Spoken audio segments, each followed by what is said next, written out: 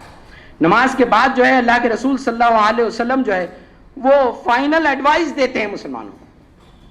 اور وہ final advise کیا ہے؟ کئی چیزیں اس میں ہیں، لیکن جو اہم چیز کی طرف میں چاہتا ہوں کہ اپنے لیے بھی درس میں لوں اور آپ سے بھی وہ شیئر کروں. آپ کہتے ہیں الصلاۃ الصلاۃ الصلاۃ ما ملکت ایمانکم، 3 مرتبہ کہتے ہیں نماز نماز نماز، الصلاۃ الصلاۃ. بے انتہا پریشان ہے آخری 8 دنوں میں. صلاۃ کا کیا معاملہ ہے، صلاح کا کیا معاملہ ہے، صلاح کا کیا معاملہ ہے، کہ مسلمان میرے بعد وہ صلاۃ پڑھ رہے ہیں.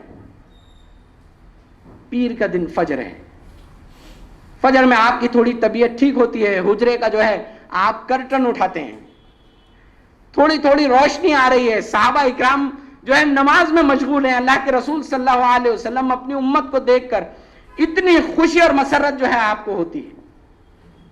حضرت انس ابن مالک رضی اللہ تعالیٰ عنہ کہتے ہیں کہ جب ہم نے دیکھا، محسوس کیا کہ اللہ کے رسول کھڑے ہیں، ہماری خوشی کا ٹھکانہ نہیں رہا. ہماری خواہش یہ تھی کہ ہم نماز توڑ دیں اور آپ کو جا کر بھی لگ جائیں. ہم نے اتنا منور چہرہ آپ کا دیکھا. اللہ کے رسول صلی اللہ علیہ وسلم بے انتہا مسرت میں ہیں، اپنی امت کو دیکھتے ہیں کہ کھڑی ہے صف بستہ، صف بستہ کھڑی ہے. امت مطمئن ہو جاتی ہے، آپ جو ہے پردہ ڈال دیتے ہیں، سب لوگ مطمئن ہو جاتے ہیں کہ اللہ کے رسول اب ٹھیک ہو گئے ہیں، کوئی مسئلہ نہیں ہے. تمام صحابہ فجر کے بعد چلے جاتے ہیں. حضرت ابو بکر بھی اجازت لے لیتے ہیں. حضرت عائشہ کو کہتے ہیں کہ 8 دن ہوئے میں بیوی کے پاس نہیں گیا، آپ بھی چلے جاتے ہیں. وہ آخری وقت جو ہے وہ مرحلہ آ جاتا ہے اور پھر آخری وقت ظہر کے آس پاس تک آپ پر رقت طاری ہو جاتی ہے. آپ حضرت عائشہ سے کہتے ہیں کہ عائشہ، موت کا یہ جو منظر ہے اور یہ موت کے ڈیتھ پینز جس کو ہم کہتے ہیں بہت شدید ہوتے ہیں، بہت شدید ہوتے ہیں. اور آپ پھر اپنی آخری سانس لیتے ہیں الی رفیق الاعلی. لیکن جو ملت کو وہ دیکھنا چاہتے ہیں، جس اجتماعیت کو وہ دیکھنا چاہتے ہیں، وہ اجتماعیت الصلاۃ عماد الدین سے جڑی ہے، وہ نماز سے جڑی ہے. اگر ہم اللہ کے رسول صلی اللہ علیہ وسلم کی سیرت کا یہ پہلو نہ جانیں، اگر پارٹنگ ایڈوائز ہمارے لیے اگر ہم کچھ لینا چاہتے ہیں تو اللہ کے رسول صلی اللہ علیہ وسلم کی پارٹنگ ایڈوائز ہے یہ ہمارے لیے آخری پیغام، کہ وہ اپنی ملت کو سب بستہ اور صلاۃ میں مشغول اور اپنے رب سے لو لگاتا ہوا دیکھنا چاہتے ہیں. سارے انقلاب کی جو جڑ ہے، سارے انقلاب کی جو امنگ ہے، وہ اسی نماز سے. تو میں اللہ تعالیٰ سے دعا کرتا ہوں کہ اللہ تعالیٰ جو ہے ہم کو یہ تمام چیزوں کو، اپنے نبی کی صلی اللہ علیہ وسلم کی زندگی کو گہرائی سے اور قریب سے دیکھنے اور سمجھنے کی توفیق عطا فرمائے. اللہ تعالیٰ ہم کو حب رسول، واقعی معنوں میں حب رسول جو ہے ہمارے دلوں میں پیدا کر دے. وقولوا قولی ھذا استغفر اللہ ولکم. جزاکم اللہ خیر. السلام علیکم ورحمۃ اللہ وبرکاتہ.